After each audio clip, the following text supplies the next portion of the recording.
Assalamualaikum warahmatullahi wabarakatuh. Kembali lagi di Ekonomi Menyenangkan bersama Budian. Kali ini kita akan membahas materi tentang permintaan. Nah, sebelum kita masuk ke materi, marilah kita perhatikan gambar berikut ini. Nah, di sini ada suatu gambar ya, bahwa ada seorang keluarga yang sedang berbelanja. Nah, pertanyaannya adalah, siapakah mereka?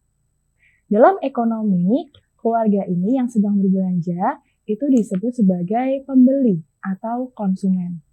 Nah, permintaan datangnya dari konsumen ini. Makanya permintaan dan konsumen memiliki kaitan yang sangat erat.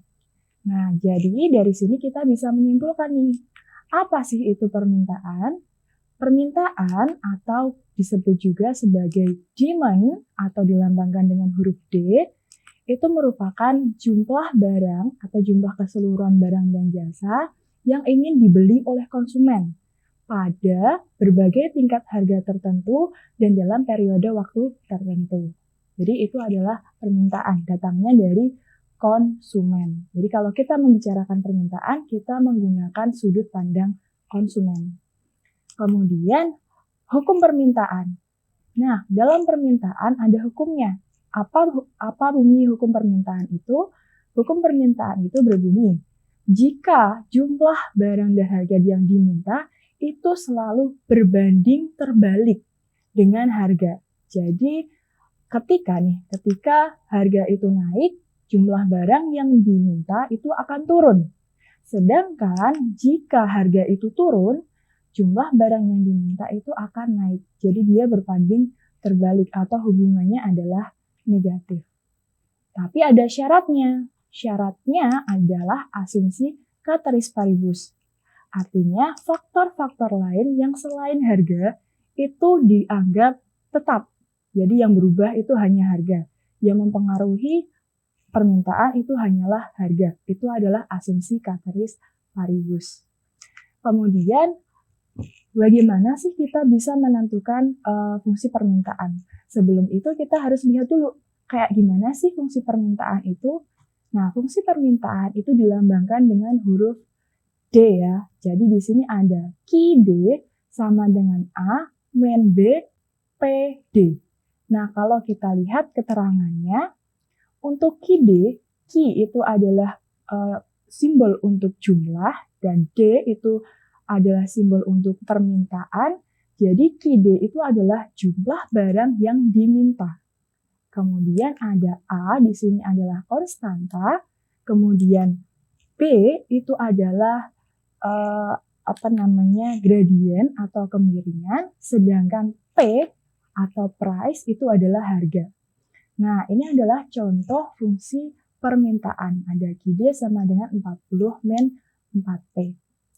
Nah, kalau fungsi permintaan ini merupakan bentuk dari permintaan yang ada di pasar.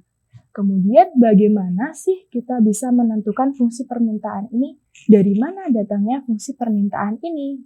Nah, kita bisa mencari fungsi permintaan dengan rumus berikut ini. Perhatikan ya, rumusnya adalah P min P1 per P2 min P1 sama dengan Q min Q1 per Q2 min Q1.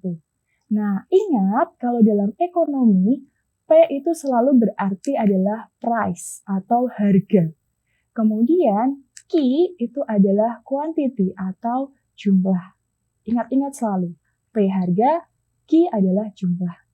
Nah, biar Ananda paham, mari kita bahas dalam soal bagaimana cara mencari fungsi permintaan.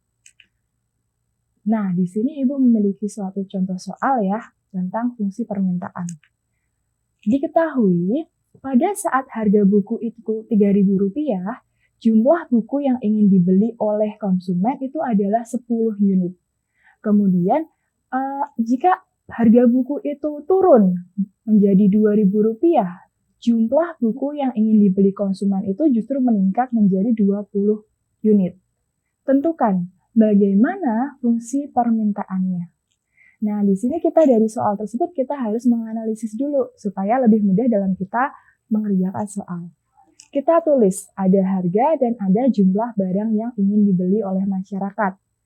Harga yang pertama adalah 3.000, kita tulis dulu 3.000.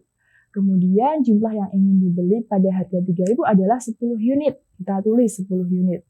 Kemudian ada harga yang kedua, yaitu harga yang turun, kita tulis 2.000. Kemudian ketika harga 2.000, jumlah barang yang ingin dibeli itu naik menjadi 20 unit, kita tulis 20 unit. Nah, dari tabel yang sudah kita analisis tadi, kita dapat menentukan nih, diketahui. Nah, mana yang P1, mana yang P2. Kita lihat ya, P1 itu adalah harga pertama, yaitu 3.000. P2 adalah harga kedua, besarnya adalah Rp2.000. Kemudian ada juga jumlah barang, kita pakai huruf Q, yaitu Q10. Itu adalah Q1 ya, Q1 10. Q2 adalah 20. Nah, kita sudah bisa menentukan nih, yang diketahui ada P1, P2, dan Q1, Q2. Selanjutnya, kita tulis ya, biar gampang kita dalam mengerjakan. Rumus apa yang harus dipakai? Rumus yang harus dipakai itu adalah rumus yang tadi. Ada P min P1 per P2 min P1 sama dengan Q min Q1 per Q2 min Q1. Kita tulis untuk yang pertama, P min P1. Jadi kita tulis P tetap, P1-nya berapa? 3.000. Kita tulis P min 3.000. Kemudian per P2 min P1. P2 tadi berapa? 2.000. P1 3.000. Jadi P2 min P1 itu adalah 2.000 minus 3.000. Kemudian sama dengan, kita tulis. Sekarang kita nulis bagian Q-nya. Q-nya tetap. Q1-nya kita ketahui jumlahnya adalah 10. Kemudian per Q2 min Q1. Kita tulis Q2 tadi 20, Q1 adalah 10. Nah, ketika kita sudah mendapatkan persamaan ini, apa yang harus kita lakukan? Kita menghitungnya. Menghitungnya adalah kita hitung yang bisa dikurangi dulu. Nah, kalau kita lihat ya, yang di bawah itu P min 3.000 tetap kita tulis. Kemudian per Q2 2.000 min 3.000 sama dengan min 1.000 ya, kita tulis. Sama dengan Q min 10-nya tetap kita tulis karena tidak bisa dihitung. Per 20 min 10, hasilnya adalah 10. Ketika sudah sampai di sini, apa yang kita lakukan? Kita bisa melakukan perkalian silang antar ruas ya. Jadi kita pindah, 10-nya kita pindah ke ruas yang kiri, jadi min 10 dalam kurung ya, biar kita tidak kesulitan untuk menghitungnya. P min 3.000. Kemudian yang min 1.000 juga kita pindah ruas. Nah, sama dengan ya, kita tulis min 1.000 dikali Q min 10.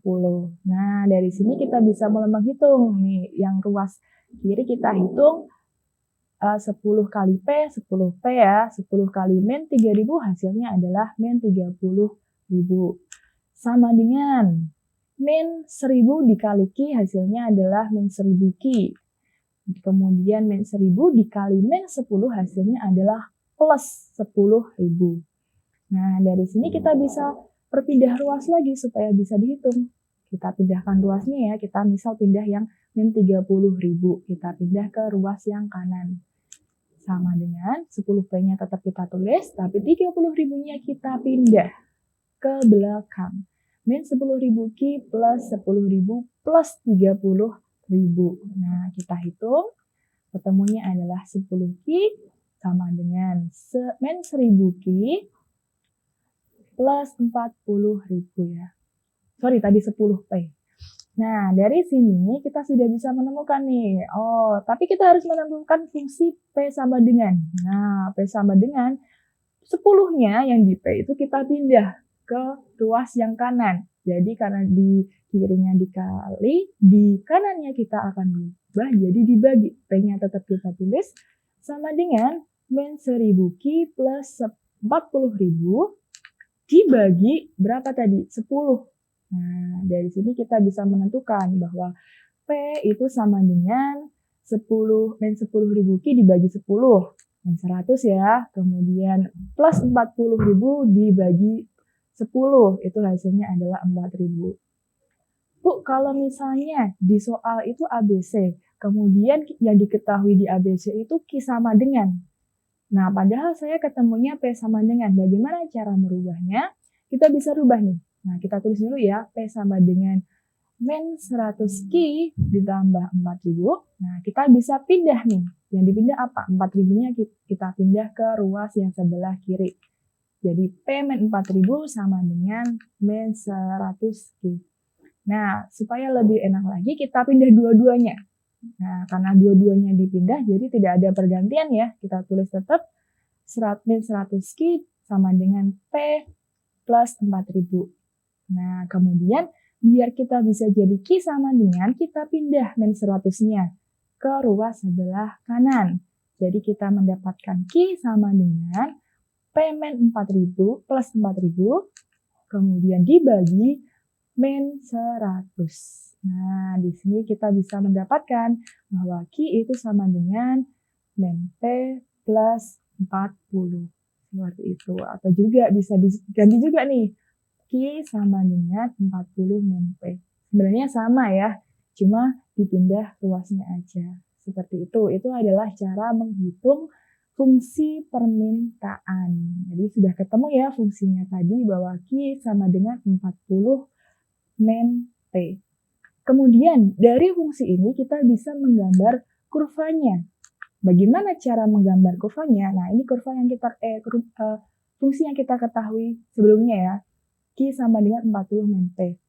Nah, untuk menggambarnya kita harus memiliki dua titik. Nah, untuk mendapatkan titik ini kita akan menggunakan asumsi, ibaratnya seperti ini. Oh, ingat ketika kita membuat kurva permintaan, kurva apapun kita memiliki garis kartesius, yaitu kalau dalam ekonomi kita memiliki garis P, yaitu adalah harga, ingat ya, P harga, kemudian ada juga garis Q, atau quantity, jumlah. Nah, dari garis ini ya, kita udah membuat garisnya, kemudian bagaimana mencari titiknya? Nah, kita mencari titik dengan perumpamaan. Jika P itu kita ketahui 0, maka kita harus mencari Q. Kita mencari jumlah Q dulu. Kita masukkan ke dalam fungsinya. Jadi Q sama dengan 40 min P. Nah, P-nya kita ganti 0 tuh. Nah, kita langsung bisa ketemu. Q sama dengan 40. Nah, kalau dalam matematika kita mengetahui kalau menulis titik itu adalah X, Y, dalam ekonomi kita mengetahui untuk menulis titik itu adalah Q, P. Jadi kita tulis 40,0. Nah, kemudian di mana? Misal ya, 40 Q-nya 40. Berarti kita ke kanan 40. Karena P-nya 0 berarti dia tidak naik. Tetap di garis Q yang sama. Jadi di titik itu kita misalkan ya 40. Seperti itu. Itu kita sudah memiliki satu titik. Kemudian kita perlu titik yang lain. Kita bikin lagi perumpamaan. Jika Q sama dengan 0, maka kita masukkan kalau Q-nya 0, kita kembali lagi ke fungsi yang di atas. Q sama dengan 40 min P, Q-nya 0, berarti kita tulis 0 sama dengan 40 min P. Nah, kita bisa menentukan bahwa P itu adalah 40 juga, sama. Ingat, kalau ekonomi kita menulis koordinatnya adalah Q, P. Jadi kita tulis Q-nya 0, P-nya 40. Kalau kita umpamakan ya ada di titik yang P di atas gitu. Nah, di sini ada 40. Nah, bagaimana cara menggambar kurvanya adalah menggabungkan kedua titik tersebut. Nah, di sini ada kurva D, kurva permintaan. Kurva D itu artinya demand, artinya adalah kurva permintaan. Jadi kita sudah mengetahui beginilah cara menggambar kurva permintaan. Dan ingat bahwa kurva permintaan itu selalu melereng dari kanan bawah ke kiri atas ya. Kurva permintaan itu dari kanan bawah ke kiri atas. Oke, itu tadi adalah materi kita tentang permintaan. Sudah kita bahas pengertian, cara menghitung fungsi permintaan hingga kurva permintaan.